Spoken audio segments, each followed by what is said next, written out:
The music theory of the Strokes. We are moving on to first impressions with Eyes of the World. Beautiful, soul-wrenching song about the ills of the world. I think that this song is basically a proto-human sadness, an eventual void song.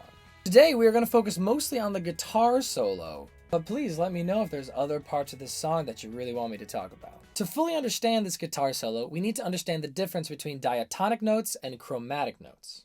Dia meaning throughout, and tonic meaning the tonal center of a piece of music. Diatonic essentially means in the scale or the key that we are working with. And chrome meaning color, chromatic as it pertains to music means all of the notes in between and outside of that diatonic scale. So chromatic, all of the colors, all of the notes. In this guitar solo, we start on a G sharp, which is the fifth of the chord we're on, C sharp minor. And then we encircle that note. Encircling means playing the notes directly above and below your target note to really center it and draw attention to that note. So the first thing we do is we chromatically encircle our G sharp. It's chromatic because this G natural is not in the scale that we are using, which is C sharp minor or E major.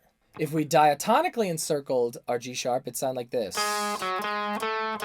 Chromatic encircling is a really big thing in jazz. After this chromatic encircling, we jump up to our C sharp and then move down the scale diatonically with a little bit of like a blues bend there. Then we use what is called a chromatic passing tone. A passing tone is where you have a note you want to get to, usually both notes in a different chord, and there's a note in between you pass through on your way. So if you wanted to go from the E in your C sharp minor to the C sharp in your F sharp minor, you would pass through D sharp as a diatonic passing tone. So in Eyes of the World, when we move from this E up to this G sharp, we diatonically move here and then chromatically move there. Then we outline a C sharp minor scale. Then we outline a G sharp minor triad, all diatonic, but we hit all of the chromatic passing tones in between before moving on with our solo. Chromatic encircling and chromatic passing tones are a great way to add chromaticism to your playing.